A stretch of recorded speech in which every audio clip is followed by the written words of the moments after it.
Hi, today is the last PPL in office PPG batch 3 of 2022. As usual, before leaving, I said goodbye to my doctor. This PPG experience was a very valuable experience for me. I'm Nisa Kusuma Ningtyas, ready to become a professional teacher.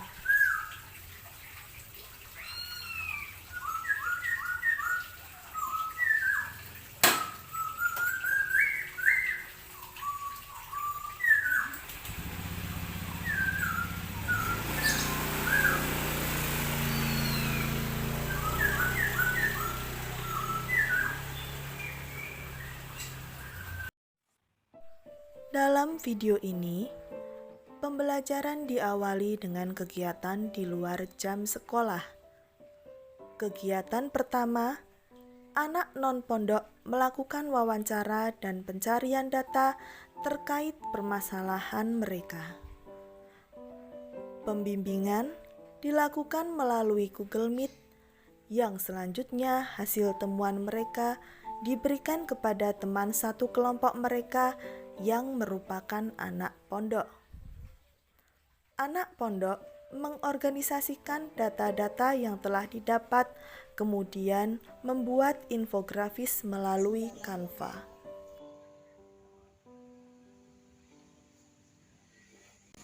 Yang sini sudah jadi? Wih, keren. Sip. Alhamdulillah. Fertilitas masalah kandungan. Selamat pagi. Assalamualaikum warahmatullahi wabarakatuh. Waalaikumsalam warahmatullahi wabarakatuh. Bagaimana kabar kalian hari ini? Alhamdulillah. Wajahnya nampak cerah-cerah, ini berarti sudah pada sarapan, betul? Belum. Ada yang belum sarapan? Belum sarapan. Ya nanti. Oh, nanti belum sarapan. Ya nanti kalau yang belum sarapan ditahan sebentar.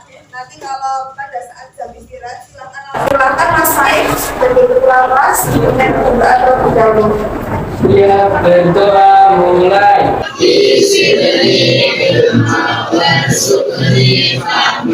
Amin ya rabbal alamin.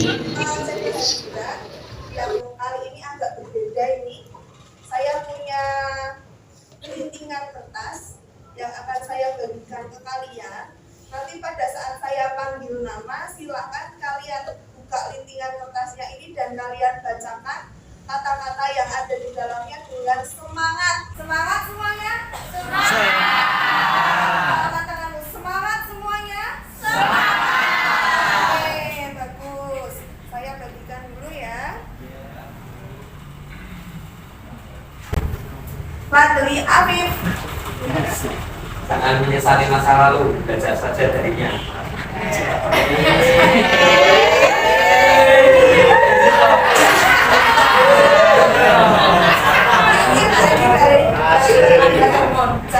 Jangan menyesali masa lalu, belajar saja darinya.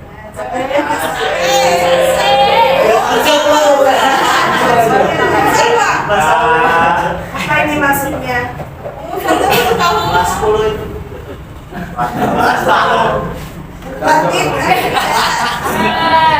Ketika bernasib dan sukmana betina telah doa lintian jangan sampai susu. Intian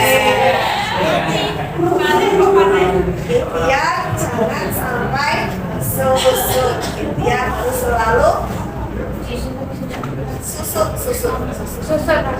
Ya, ikhtiar berusaha, harus terus berusaha dalam kehidupan ini. Kita kalau gagal atau apa, bangkit lagi, usaha lagi, kayak gitu ya. Haris Fahmi. Pikiran negatif tidak akan pernah memberimu Pikiran negatif tidak akan pernah memberimu kehidupan yang positif. Pikiran negatif itu akan selalu membawa dampak negatif bagi kehidupan kita. Jadi pesan Bu Lisa ya Alfa ya, Jangan pernah berpikiran negatif, segala hal itu dipikirkan dengan positif, maka akan membawa dampak positif dalam hidupmu, ya. Baik, nah selanjutnya saya ingin bertanya tentang sesuatu ke kalian. Kemarin setelah kita pertemuan yang lalu, yang pertemuan pertama, setelahnya itu kita melakukan yang namanya penyelidikan, ya, tahap penyelidikan. Adakah pengalaman menarik yang kalian alami? Ada yang ingin bercerita? Ada? Siapa yang ingin bercerita? Saya Bu. Oke, Alfa. Siapa? Ya, bagaimana Alfa? Apa yang ingin kamu ceritakan, Le? Suatu hal baru bagi anak pondok untuk belajar kanvas yang Kanva. menyenangkan. Ya, Kanva ya, Le ya? Kanvas. Ya. Kenapa saya mengenalkan teknologi? Kenapa saya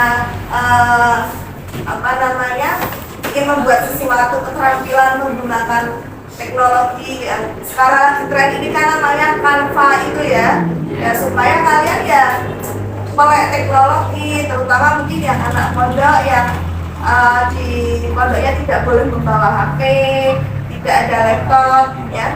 Jadi saya kenalkan supaya kalian bisa berkreasi menggunakan teknologi. Ada yang lain yang ingin bercerita mungkin? Saya Bu. Oh ya, bagaimana? Saya pernah itu membuat prakarya, Pernah membuat prakarya. tapi tidak memakai teknologi Bu. Oh, nggak pakai teknologi. Iya. Baru pertama kali ini saya memakai teknologi Bu. Oh gitu ya, yang pada itu mungkin nanti kelak setelah kalian lulus SMA atau apa mau buka usaha percetakan atau apa bisa lah, kira-kira ya pakai Canva itu bisa untuk kalian bekal kalian nanti, ya. Ada lagi yang ingin bercerita? Saya Bu. Oke, gimana Mbak Aisyah? Sangat menyenangkan Bu terjun penyelidikan dan langsung menghadapi teman. Iya. Saatnya. Ya. Jadi pengalaman-pengalaman tadi itu semoga bermanfaat untuk kalian ya. Baik untuk yang tadi menyebutkan ataupun untuk yang lainnya. Tapi di sini kerja semua toh? Ya. Di kelompoknya nggak ada yang menganggur kan? Enggak. Masih pada materi yang sama yaitu dinamika kependudukan, lanjutannya dari yang kemarin. Setelah penyelidikan, nah hari ini yang akan kita lakukan adalah untuk mencapai IPK atau indikator pencapaian kompetensi yang keempat, yaitu menyajikan infografis yang memuat tabel, grafik, peta, serta hasil analisa permasalahan yang muncul akibat dari fertilitas di kota Pekalongan. Nah, nanti kalau yang dicetak ini, yang kalian cetak ini nanti akan kita pasang di kelas, ya, akan kita tempelkan di kelas. Nah, yang kalian presentasikan di depan, kalau ini kan kalau yang belakang mungkin kurang kelihatan ya. Nah, nanti yang dipresentasikan di depan adalah yang masih di laptop, ya, yang masih berada di laptop. Kalau di laptop kan nanti bisa disusun dan nanti yang paling belakang bisa melihat dengan jelas. Itu ya? Oke. Ada yang ditanyakan dulu atau tidak sebelum kita mulai pembelajaran hari ini? Ada yang ingin bertanya dulu? Nanti prosedurnya gimana? Oh, prosedurnya ya. Pertanyaan yang bagus. Nanti ini ada 4 kursi di sini. Kelompoknya kan 4 ya, ada yang 4 ada yang 3. 4 kursi di sini. Kemudian ada disertai meja. Nanti kalian maju ke depan. Siap moderator, penulis, sama yang bagian membacakan hasil laporannya. Itu ya. Oke, nah nanti setelahnya itu dibuka dengan sesi tanya jawab.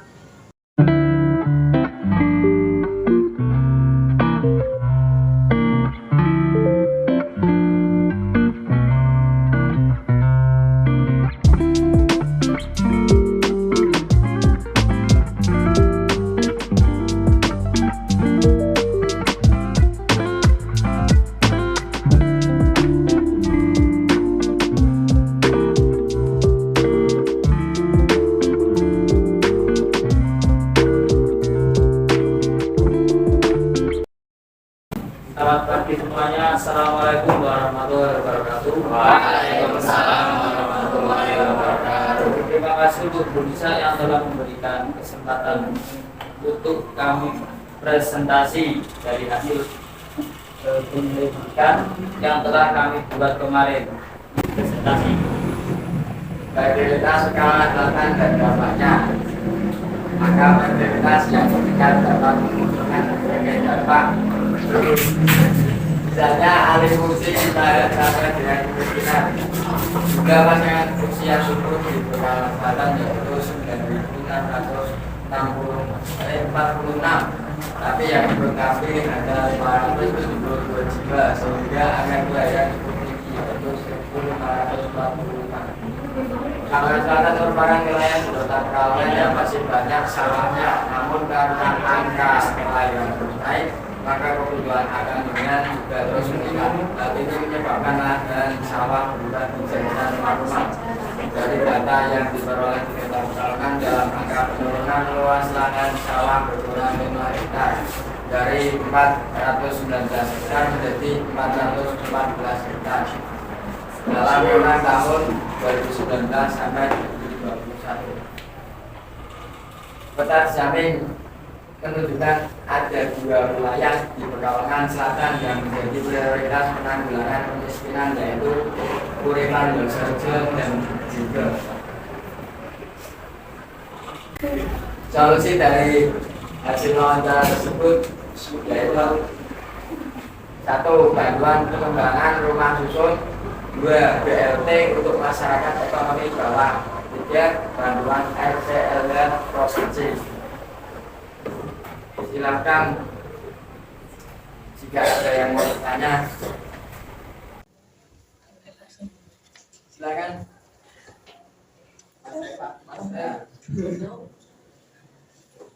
Ini tidak untuk tokoh IC saja, namun untuk kita semua yang menampilkan peta kemiskinan per kelurahan seperti punya IC itu mungkin sebenarnya alangkah lebih baik yang kita tampilkan bukan peta sekota Pekalongan begitu, akan tetapi peta kecamatannya, baru di dalamnya terdapat kelurahan-kelurahan yang dibedakan berdasarkan orientasi penanggulangan kemiskinannya. Ya Mas, terima kasih atas masukannya. Terima kasih untuk kelompoknya Mas Memang sudah menjelaskan pada kelompok kami. Yang lain, kalau ada yang mau bertanya, Mas Baik. Ya. Dampak fertilitas tinggi itu kan ada dampak positif dan negatif. Ya. Pasca pandemi kemarin, Indonesia mengalami baby boom. Coba kelompok Anda sebutkan dampak positif dan negatif baby boom. Oh iya Mas, ini Mas. Untuk dampak positifnya untuk pembangunan negara dan dampak negatifnya seperti yang saat ini sedang kita bahas bersama-sama dan macam-macam pemukiman umum, lingkungan umum, penurunan tanah dan masalah-masalah sosial. Assalamualaikum warahmatullahi wabarakatuh. Waalaikumsalam warahmatullahi wabarakatuh. Terima kasih Bu sudah memberikan kelompok kami kesempatan untuk mempresentasikan infografis setiap Pekalongan Utara tentang fertilitas dan kemiskinan yang akan dibacakan oleh Mas Fadli. Ya, Pekalongan Utara atas fertilitas dan kemiskinan. Dari fertilitas di Pekalongan Utara ada 10.757 jiwa pasangan usia subur. Akan tetapi dari jumlah pasangan usia subur tersebut hanya 1.050 yang mengikuti KB, sehingga angka kelahiran di Pekalongan Utara di tahun 2021 berjumlah 1.396 jiwa. Permasalahan utama Pekalongan Utara yaitu drop makin parah karena menarik muka tanah, penurunan muka tanah. Hal ini akibat dari banyaknya bangunan di atasnya sehingga daya dukung tanah menurun. Banyaknya bangunan ini berkaitan dengan tingkat fertilitas. Ini gambar yang dimaksud di di sini adalah penggunaan lahan paling banyak untuk rumah. Dan peta di sini Padukuhan Keraton dan Kajabatan menjadi prioritas 1 penanggulangan kemiskinan. Solusinya normalisasi lahan, realisasi tanggul penahan, bantuan langsung tunai untuk masyarakat ekonomi rendah, penyuluhan program keluarga berencana. Sampai sini ada yang mau ditanyakan? Ya, baik. Normalisasi lahan itu apa ya Mas? Mas Fadli. Dan bagaimana langkahnya? Normalisasi lahan itu apa?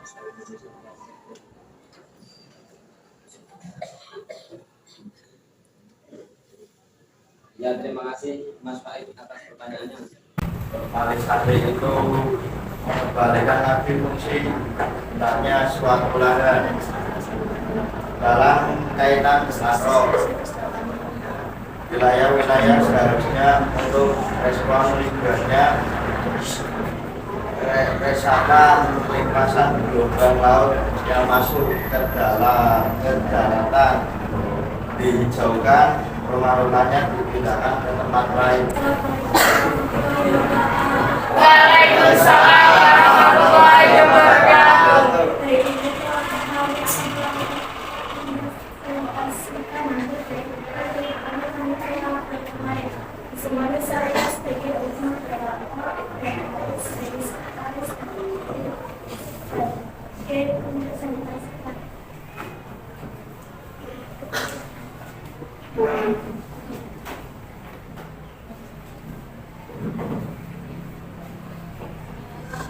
Di sini terlihat dampak fisik dan sosial akibat tingkat fertilitas tingginya Pekalongan Timur. Topik pertama ada gambar foto permukiman padat penduduk di Pekalongan Timur, termasuk salah satu dampak dari meningkatnya angka fertilitas di kecamatan ini. Topik kedua yaitu adanya bayi berat lahir rendah (BBLR) serta balita gizi buruk merupakan dampak dari meningkatnya angka fertilitas di Pekalongan Timur. Permasalahan pertamanya adalah jumlah pasangan usia subur di Kecamatan Pekalongan yaitu sekitar 9.657 dengan peserta kelahiran nomor 792. Oleh karena itu, angka kelahiran menjadi tinggi yaitu menjadi 1.300 pada tahun 2021. Di sini adalah grafik penggunaan lahan. Terlihat lahan paling banyak digunakan yaitu permukiman, yaitu sampai 600.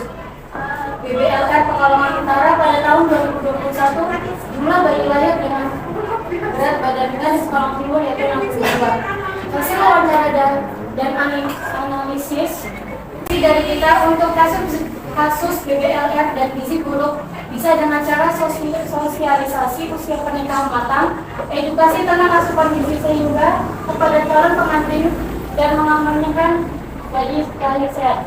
Program KB juga perlu disosialisasikan untuk mengendalikan laju pertumbuhan penduduk sehingga untuk pemukiman padat bisa diarahkan untuk tinggal di rumah susun. Sekian, terima kasih. Pertanyaan apa? Sini Mas.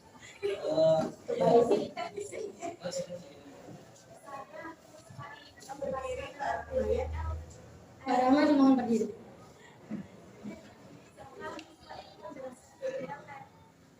Iya, bisa jawab aja ya.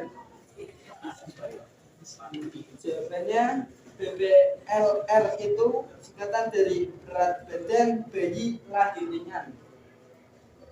Penyebabnya ada banyak, salah satunya terlahir dari ibu yang memiliki masalah kesehatan selama hamil, infeksi selama kehamilan, adanya kelainan genetik atau cacat bawaan, terlahir dari ibu dengan berat badan kurang selama kehamilannya, usia ibu saat hamil kurang dari 17 tahun atau lebih dari usia 35 tahun, kehamilan ember, itu penyebab dari BBLR.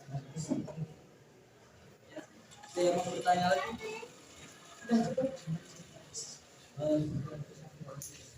Ada berapa pertanyaan? Satu lagi. Ya, kelompok dari Mbak Aji.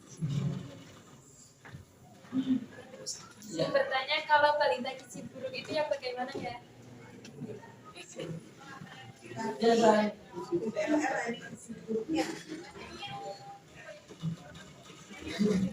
Untuk balita yang dengan kondisi gizi buruk itu ditandai dengan berat badan dan tinggi yang di bawah rata-rata. Tadi sudah melakukan presentasi ya, masih overall masih nampak ada sedikit ketegangan kaku-kaku. Terus tadi membahas sedikit tentang baby boom. Tadi siapa yang tanya tentang baby boom? Pak Ik ya. Baby boom itu kan pasca pandemi kan banyak bayi lahir. Nah jadi muncul istilah baby boom ya. Bayi lahirnya itu banyak ya pada saat pasca pandemi sampai dengan pasca pandemi itu ya, di mana orang-orang itu banyak di rumah. Nah di situ muncul istilah baby boom karena memang banyaknya bayi yang lahir.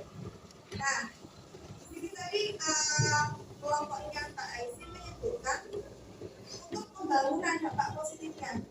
Nah tapi bukan serta-merta bayi lahir bermanfaat untuk pembangunan gitu kan. Nah, jadi jawabannya kurang lengkap. Lengkapnya bagaimana? Ada yang bisa menjelaskan? Pada saat mencapai apa kemarin? Materi yang pertama yang sebelumnya dinamika kependudukan. Apa? Saat mencapai usia produktif. Ya, jadi tidak serta-merta baby boom terus bisa untuk membangun negara ya. Tadi ada pembahasan sedikit tentang gizi buruk. Ya. Jadi kalau nanti kalian yang ibu-ibu yang kalau sudah menikah hamil terus nanti punya yang namanya kuping, di kuping itu nanti ada petunjuk berat badan anak mulai dari usia 0 sampai dengan usia 5 tahun kalau tidak salah. Nah itu nanti di situ kan ada berat badan dan tinggi badan. Nah itu kan ada kriterianya untuk masing-masing usia. Apabila di bawah garis yang paling bawah atau garis di bawah garis merah, nah itu maka bisa dikatakan anak itu memiliki gizi buruk ya. Nah dalam kesempatan ini saya mau ada sedikit reward untuk kalian yang kelompoknya paling baik. Kira-kira kelompoknya siapa kalau dari komentarnya saya? Najib. Kelompoknya yang paling bagus. Kelompoknya Najib. Kelompoknya Najib. Ini ada ini kecil barangnya, tapi ini sangat bermanfaat pada saat nanti kalian penilaian akhir. Kelompoknya Najib. Kelompoknya. Jadi kelompok yang paling baik adalah Yang bisa. Paling baik. Kelompoknya baik. Silakan.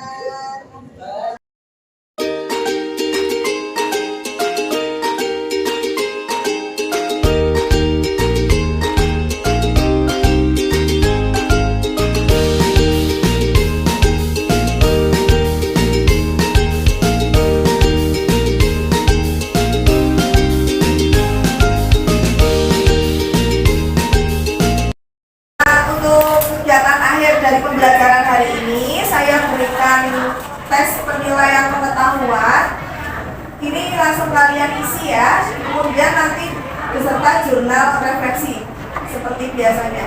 Oke?